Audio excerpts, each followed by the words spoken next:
लब्बैक लब्बैक लब्बैक लब्बैक या रसूल अल्लाह। अस्सलाम वालेकुम वरहमतुल्लाह। फ़ख्र सफ़ेरा सदर TLP ज़िला बहावलनगर तमाम दोस्तों से, आशिकाने मुस्तफ़ा से, तमाम मुसलमान भाइयों से मुखातिब हूँ। जैसा कि आप सबको मालूम है और आपको याद दहानी करवा रहे हैं कि डॉक्टर शफीक अमीनी साहब शेर KP की तशरीफ़ ला रहे हैं ज़िला बहावलनगर ज़मीन पर और अजीम मोशान निज़ाम मुस्तफ़ा कॉन्फ्रेंस करवाई जा रही है माड़ी मियाँ साहब में।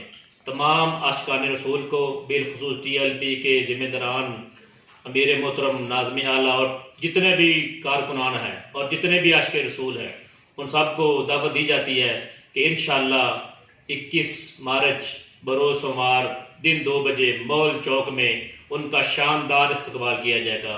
तमाम साथी मॉल चौक दिन 2 बजे पहुँचे।